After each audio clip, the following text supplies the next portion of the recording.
तो जब मोदी जी को पिछले गेट से निकलना पड़ा तो ये बिहार में जो छुट भैया नेता लोग जनता को या जनसुराज से जुड़े हुए लोगों को डराने की कोशिश कर रहे हैं, वो संभल जाएं। 30 तारीख को कोई नहीं बचा सकता है। जो जनता ने निर्णय कर लिया है वो अटल है। भाजपा बुरी तरीके से यहाँ पर हारने जा रही है, इसमें कोई किंतु परंतु नहीं है। बीजेपी लेकिन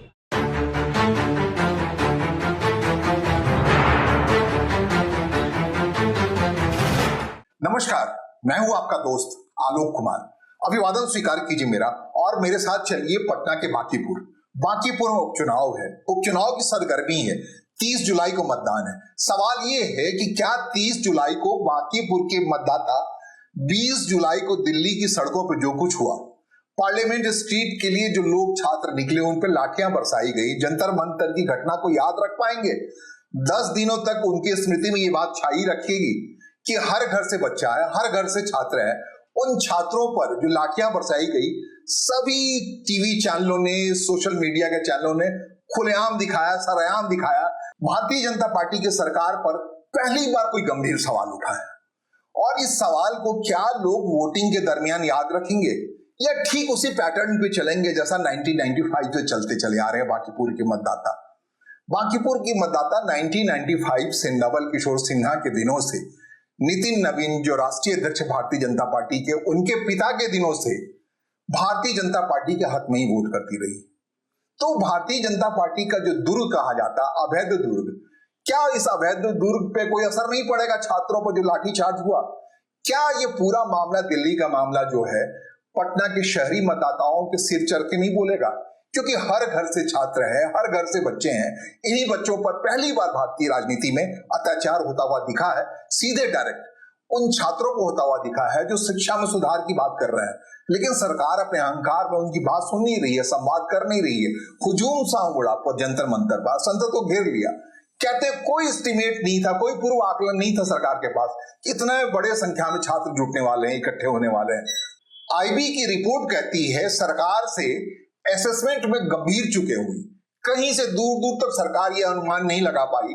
बहुत सारी रिपोर्ट ऐसा है 5000 छात्र जुटेंगे, जंतर मंतर पे 10,000 जुटेंगे, जुट गए लाख के आसपास। हर कोने से, देश के हर कोने से लोग चले आए और अपने हिसाब से क्यों चले आए, ये प्रेशर माउंट क्यों हुआ, इसको लेकर अपने आप में हिस्सा विश्लेषण हो रहा है।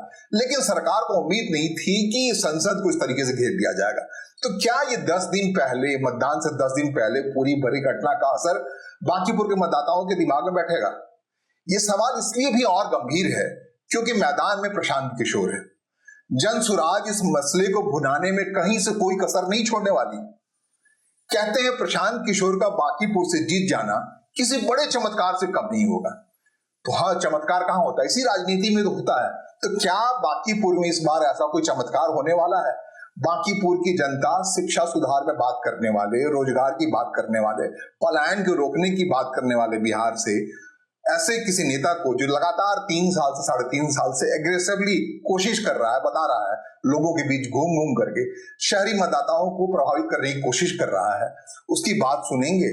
इस मोड़ पे सुनेंगे कि जब 10 दिन पहले एक अत्याचार या व्यभिचार हुआ है दिल्ली के सड़कों में, उसको लोग याद रखें मतदान के समय में। ये सच चमत्कार जब बार बार कह रहा हूं, चमत्कार इसलिए कह रहा हूं कि 1995 से बांकीपुर की जनता सिर्फ और सिर्फ जो भारतीय जनता पार्टी के राष्ट्रीय अध्यक्ष हैं नितिन नवीन की सुनती रही है या फिर उनके पिता की सुनती रही है, जो दुनिया में नहीं है। 1995 में पहली बार बांकीपुर की जनता ने, तब पटना, उस वक्त ये सीट पटना पश्चिम की सीट कहलाती थी, वहां के मतदाताओं ने नवल किशोर सिन्हा को चुना और उसके पास लगातार 2026 तक, 2025 पिछला चुनाव हुआ दिसंबर में, तब तक भारतीय जनता पार्टी के उम्मीदवार के हक में आंख मूंद कर वोटिंग करती रही। पिछले चुनाव जो दिसंबर में चुनाव हुआ था जिसमें नितिन नवीन जीते थे, कहते हैं बांकीपुर के 48% मतदाताओं ने आंख मूंद कर नितिन नवीन के हक में वोट कर दिया था।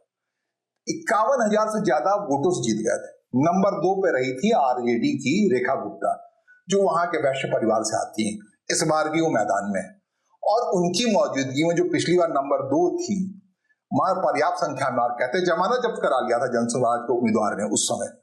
तो जिस जमानत जब्त करा लेने वाली पार्टी के उम्मीदवार के तौर पर, राष्ट्रीय संयोजक के तौर पे मैदान में है प्रशांत किशोर, क्या इतना पासा पलट देंगे? जो नंबर 3 नीचे से बिल्कुल जमानत जब्त करने वाली स्थिति में थी, वो अचानक चुनाव जीत जाएगी? इतना बड़ा चमत्कार होगा? तो इसको देखना पड़ेगा क्या होगा। या फिर रेखा गुप्ता जो 51,000 वोटों से जीती थी, उनके हक में अच्छी खासी तादाद में रूठे वोटर आ जाएंगे, क्योंकि विपक्ष में प्रखरता के साथ उनकी पार्टी मौजूद है। वहां कहते हैं MY समीकरण बड़ा है। कुल मिलाकर के 9% यादवों की आबादी है और 12% के आसपास कहते हैं मुस्लिम आबादी। इन दोनों को जोड़ ले तो 20% के आसपास एक आबादी है जो आंख मूंद कर लालू प्रसाद यादव के रहते हुए, उनके अग्रेसिव रहते हुए वोट कर सकती है।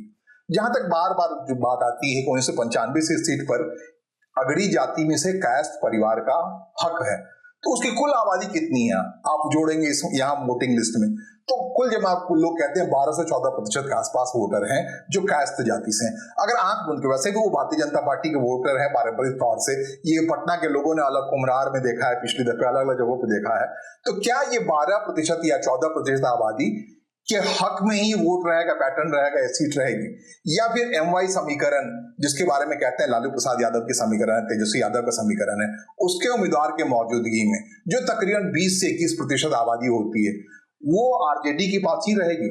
इन दोनों ध्रुवीकरण से प्रशांत किशोर के हक में कोई ऐसा रास्ता नहीं बनता है। तो ये MY समीकरण की आबादी अगर ध्रुवीकृत होकर के राष्ट्रीय जनता दल के उम्मीदवार रेखा गुप्ता के हक में रहती है, तब तो बड़ा मुश्किल है। प्रशांत किशोर फिर हो सकता है तीसरे चौथे नंबर पे आए, जातिगत समीकरण के आकलन के हिसाब से कह रहे हैं। लेकिन अगर चमत्कार करने पे आ जाते हैं तो जाहिर तौर पर जिस ढंग से सब कुछ तोड़ करके लोग चले आए, छात्र चले आए, या फिर तमाम सीमा बंधनों को तोड़ करके जिस ढंग से दिल्ली के सड़कों पर छात्र चले आए, दिल्ली में भारतीय जनता पार्टी की सरकार है, वोटिंग पैटर्न के हिसाब से बात करें तो मैसिव संख्या में भारतीय जनता पार्टी के सपोर्टर हैं। कई छात्रों ने कहा वो बीजेपी परिवार के छात्र हैं। तो जब सड़क पर उतरने की बारी आई, डंडे खाने की बारी आई, तो उन्होंने उस तमाम विचारधारात्मक पहलू को तोड़ दिया वहां के डंडा खाने के वक्त, क्योंकि उनको ज्यादा महसूस हुआ कि सत्ता का अहंकार में चूर ये सरकार शिक्षा सुधार की कोशिशों पे रोक रखा रखी है। लगातार नीट के पेपर लीक हो रहे हैं, लगातार हो रहे हैं। एक छोटी सी मांग थी उनकी, शिक्षा मंत्री से इस्तीफा लिया जाए, कोई ऐसी व्यवस्था, मुकम्मल व्यवस्था की जाए कि इस ढंग से चोरी चकारी ना हो। शिक्षा में खोखलापन जो आ गया, वो सुदृढ़ता के साथ जो कॉम्पिटिटिव एग्जाम की तैयारी कर रहे हैं छात्र, कि एग्जाम के वक्त उनके पेपर लीक नहीं होगी, तमाम बेहद जरूरी बातें थी, बेहद जरूरी मसला था।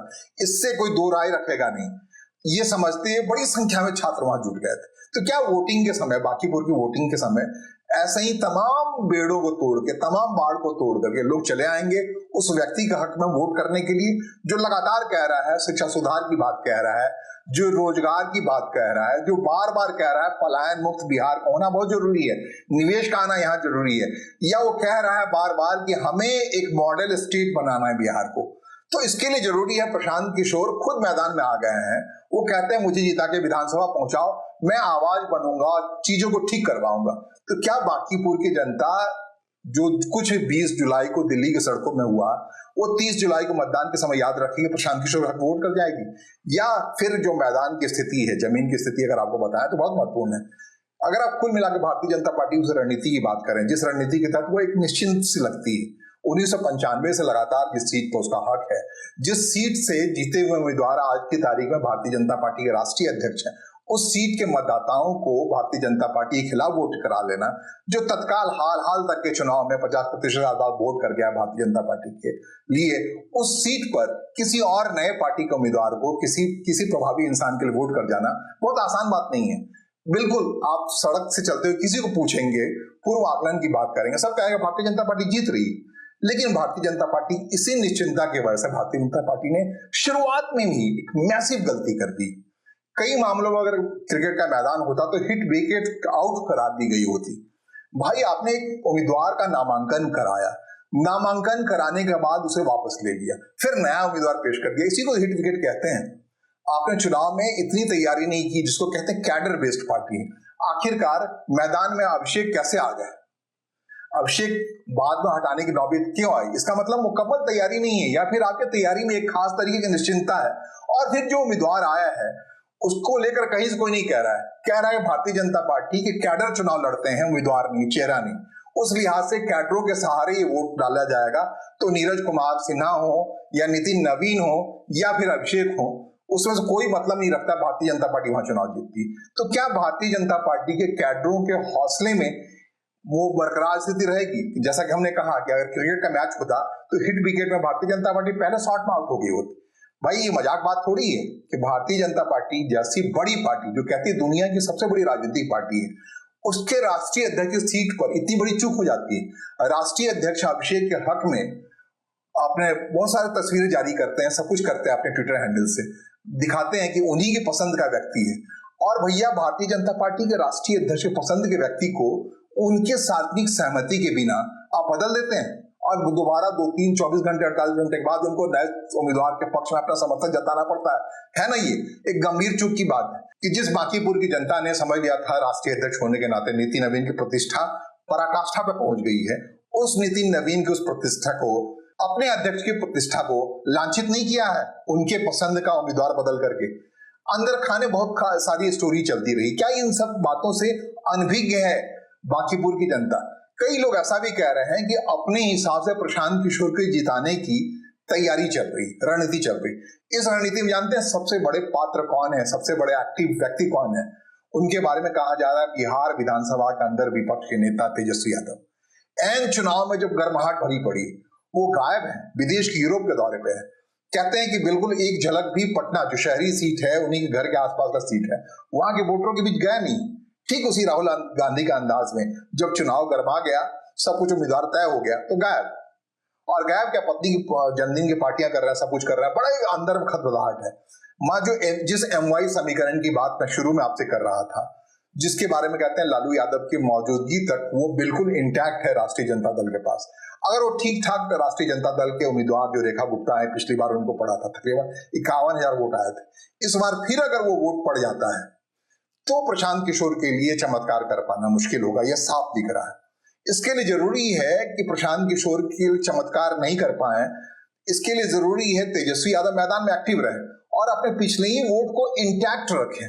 उस इंटैक्ट रखने पर प्रशांत किशोर की जीत थोड़ी धुमिल हो जाएगी। लेकिन जिस ढंग से गायब है, एक सिरे से गायब है, रेखा गुप्ता के हक में कोई बड़ा चुनाव अभियान नहीं छेड़ पा रही राष्ट्रीय जनता दल, तो उसका लाभ किसको मिल रहा है?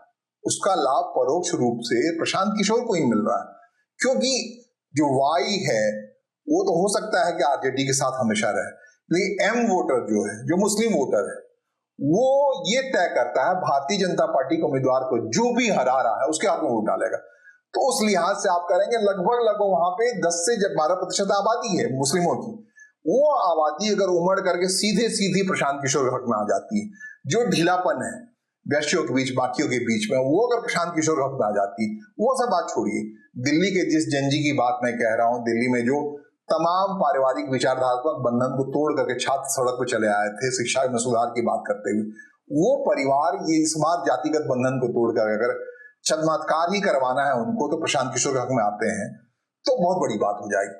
तब लोग आकलन करेंगे भारतीय जनता पार्टी किस ढंग से शुरू में ही लड़खड़ाते हुए उतरी थी, उसको हारना ही था, हिट विकेट ही होना था, लेग बिफोर विकेट ही होना था। उम्मीदवार ऐसे कोई बदलता है किसी सीट पर, और उसके बाद ही जो हालात बन रहे हैं, जो देश के हालात बन रहे हैं, उसको आप कॉकरोच जनता पार्टी की वजह से कहिए या छात्रों पर कहर बरपाने की बात को कहिए, लाठी की बात कहिए, भाई दिल्ली में जो कुछ होता है पटना में उसका असर नहीं होगा ये कहना बहुत मुश्किल है। हो सकता है ग्रामीण इलाका होता तब नहीं होता, लेकिन जितने भी बांकीपुर की जनता है सबके आंखों में ख्वाब है उनके बच्चे दिल्ली में आके पढ़े, दिल्ली यूनिवर्सिटी में पढ़े, जो NCR के आसपास जो प्राइवेट इंस्टीट्यूट है वहां आके पढ़े। और जाहिर तौर पर जो लाठियां बरसी हैं तो इसमें बहुत बड़ी तादाद में बिहार के बच्चे होंगे, पटना के बच्चे होंगे, हर घर में ये बात पहुंची होगी कि पुलिस ने क्या कुछ किया। तो क्या इसका 10 दिनों तक लोग याद नहीं रखेंगे वोटिंग के समय तक? क्या इस नतीजे पर असर नहीं पड़ेगा? इसके अलावा जो सरप्लस बात है, तेजस्वी यादव जिस ढंग से रूठे हुए हैं, नहीं गायब है मैदान से, वो एकीकृत नहीं कर रहे हैं, रेखा गुप्ता के हक में अपने वोटर को इकट्ठा नहीं कर रहे हैं, कोई मैसेज नहीं दे रहे हैं। तो ये दो बड़ी बात प्रशांत किशोर के हक में नहीं जा रही। और तीसरी बड़ी बात, भारतीय जनता पार्टी का कैंपेन जो शुरू से ही एकदम शिथिल सा दिख रहा है, कैंडिडेट की क्षमता देखें, अभिषेक और नीरज कुमार सिन्हा की तुलना करें, पर्सनैलिटी की तुलना करें, तब साफ दिख जाएगा। इसके अलावा नितिन नवीन की प्रतिष्ठा को लेकर के तमाम घरों में बात चर्चा है। भाई उनके यहां से बने राष्ट्रीय अध्यक्ष को इतनी ऊंचाई दी आपने और उनके पसंद के व्यक्ति को हटा दिया, या फिर जब किसी व्यक्ति को दिया और उसके हक में जो राष्ट्रीय अध्यक्ष ने समर्थन के लिए अपना बयान जारी कर दिया, अपने ट्विटर हैंडल में आपने बातें कह दी, तस्वीर शेयर कर ली, तब के उसके बाद आपको इसका ख्याल रखना चाहिए था, उनकी मर्यादा के लिए, उनकी प्रतिष्ठा के लिए उम्मीदवार तो नहीं बदलना चाहिए था। ये तमाम स्थितियां हैं और आप कह सकते हैं इन तमाम स्थितियों के बीच में प्रशांत किशोर का जीतना वहां से चमत्कार होगा। वो चमत्कार इसलिए होगा कि मुकम्मल तौर पर ये भारतीय जनता पार्टी की सीट रही है। 1995 से पहले की बात अगर याद करें तो ये आरजेडी की सीट थी, रामानंद यादव की सीट थी, जो आरजेडी डॉक्टर रामानंद यादव इस बार भी वहां एक्टिव हैं, रेखा गुप्ता के हक में वोटिंग पैटर्न के वोटिंग के लिए कोशिश कर रहे हैं। यादवों की अच्छी खासी तादाद है वहां पे, 9% तादाद है। वो अगर एकीकृत होकर आरजेडी के हक में चला जाता है, आरजेडी के हक में तब जाएगा जब तेजस्वी यादव बहुत मजबूत कोई कन्वासिंग करेंगे आकर के। 24 तारीख को आ रहे हैं पटना, तो करते हैं, उतरते हैं मैदान में या फिर माइलेज दे देते हैं प्रशांत किशोर को। इस लिहाज से बांकीपुर का चुनाव बहुत महत्वपूर्ण हो गया है। सवाल सब कोई सड़क पे कह रहा है भारतीय जनता पार्टी की सीट है, भारतीय जनता पार्टी जीत लेगी, लेकिन ये चमत्कार नहीं होगा भारतीय जनता पार्टी की दिल्ली की सरकार से इस भूल के बाद कि उन्होंने बच्चों पर लाठियां बरसाई हैं, गलती हुई है आकलन में कि इतनी बड़ी तादाद में दिल्ली की सड़क पर बच्चे आ जाएंगे। इसके बारे में आईबी रिपोर्ट नहीं मिल पाई उनको, या उस हिसाब तैयारी नहीं कर पाया, उनको तितर बितर करने के लिए एक शर्मिंदगी उठानी पड़ी।